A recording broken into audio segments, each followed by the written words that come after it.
c'est bien là. On dirait que t'es beaucoup plus grand que moi, mais en fait c'est parce que t'es plus près de la caméra, c'est pour ça. Exactement. Bah, tu peux te rapprocher. Hein, si Ouais, tu comme veux. ça j'ai l'air aussi grand que toi. Voilà. On a des différences. Salut tout le monde, c'est Diffuse, je suis content de vous retrouver aujourd'hui. On est en compagnie de Jérôme. Salut. Il va nous présenter. Bonjour Jérôme.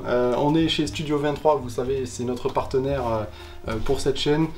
C'est une boutique de home cinéma et de hi-fi. Et aujourd'hui, on va vous présenter, on va vous faire rêver avec une installation que Jérôme nous a concoctée. Pardon.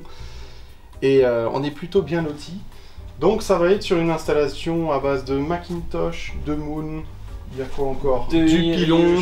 Du pilon, du JBL, du Lean. Il y a des super choses. Ça vaut très très cher. C'est une installation d'exception, mais on est là aussi pour rêver. Donc on va voir tout ça ensemble. Il va nous présenter son système. Ben, c'est parti.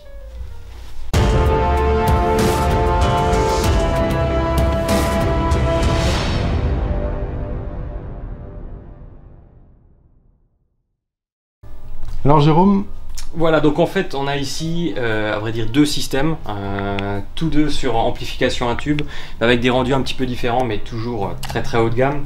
Donc le premier système, ce sont les JBL 4349. J'ai déjà un petit peu parlé sur le bloc de puissance Hiri Yoshino, qui est un bloc à tube, 2 x 50 watts en classe A. Ça cause déjà pas mal. Branché directement sur un streamer DCS Bartok qu'on a ici, donc une source très très haut de gamme. c'est à ce qui paraît le plus performant streamer du marché. Oui, DCS haut de gamme, qui est une marque anglaise qui fabrique des DAC de très très haute volée depuis de très très longues années. Donc là on est vraiment sur une machine de très très haut niveau. Deuxièmement, on a un autre système qui lui est avec un streamer Moon, marque canadienne, branché sur un superbe ensemble Macintosh au look vintage mais aux performances très actuelles. Il est magnifique. Ce système il est magnifique. Moi personnellement j'adore l'aspect Macintosh. Le design est superbe. Avec toujours cette petite couleur verte. Alors là on est sur le préampli C22 qui est un préampli XLR symétrique, une entrée phono de très très haute volée. Donc on a branché notre Lean LP12 là-dessus. Et ce préampli est branché en XLR toujours sur le Macintosh, le MC275 qui est un bloc à tube comme vous le voyez avec du KT88. Donc c'est un bloc de puissance qui s'occupe uniquement d'envoyer la puissance au préampli, aux enceintes, et le préampli décode le son.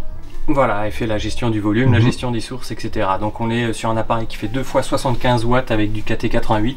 C'est assez exceptionnel, on voit la taille des transformateurs, je vous assure que l'appareil est très très lourd.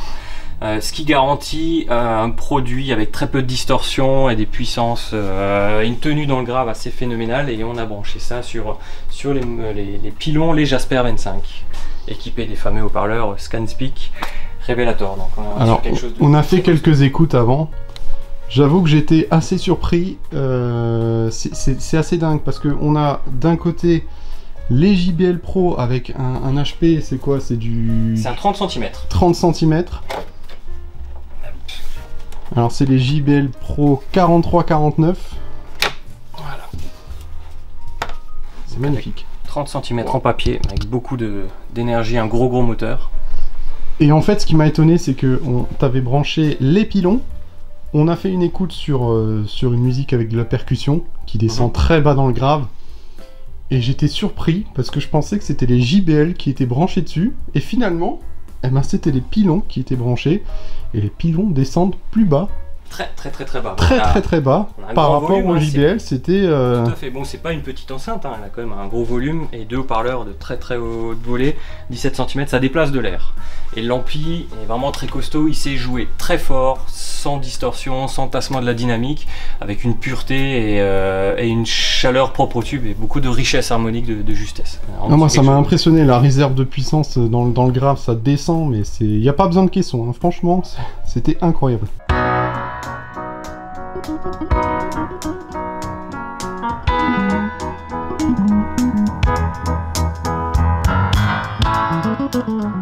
Les deux systèmes. La réserve de puissance paraît infinie en fait. On a l'impression qu'on peut écouter à fond, à top du volume, sans tassement ou quoi que ce soit, et sans avoir de fatigue auditive non plus. C'est juste génial.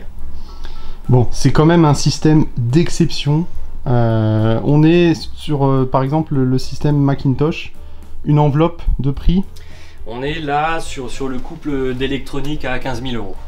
D'accord, plus les enceintes. Ouais, on est sur. Ça dépend. Après, voilà, les câbles, la source, platine, etc. Oui, parce que dans ce genre d'installation à plusieurs dizaines de milliers d'euros, tu négliges pas non plus les câbles. Non, tout a une importance. Tout a une importance, voilà. Clairement.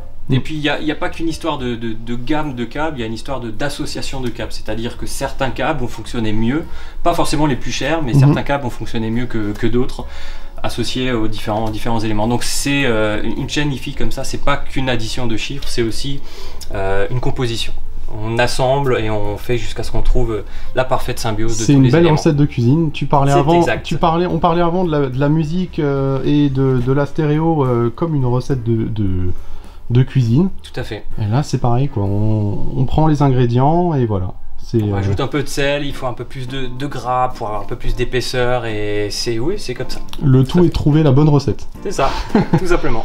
Eh ben, merci beaucoup. Donc là, on est sur un système qui vaut, à grand mot, entre 20, 30 000 euros, quoi. 30, plus de 30 000 euros. Ouais. Ok.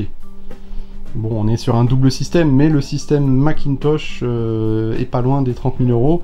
C'est pas pour toutes les bourses, mais pour celui qui veut se faire plaisir et qui connaît, qui a l'oreille, il peut vraiment. C'est une machine à plaisir. C'est une machine à plaisir, comme tu dis. L'intérêt, c'est de vous faire rêver, et puis je crois que avec cette installation, on rêve un petit peu quand même. Hein.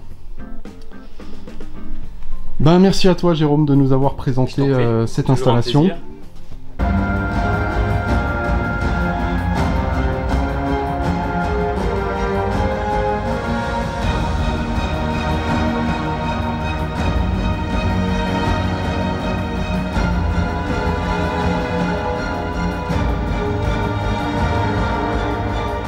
Merci d'avoir regardé cette vidéo, j'espère que cette petite présentation vous a fait plaisir. Si vous voulez écouter cette installation, elle est disponible ici, chez Studio 23, on est sur Egbolsheim.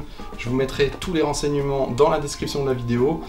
Et en attendant, portez-vous bien, n'oubliez pas de vous abonner à la chaîne avec la petite cloche, voilà. Et bien voilà, on se retrouve très bientôt pour une nouvelle vidéo. Allez, salut Bissom! Je l'ai raté le salut Bissom. Oh, c'est pas vrai. C'est une manière de le faire?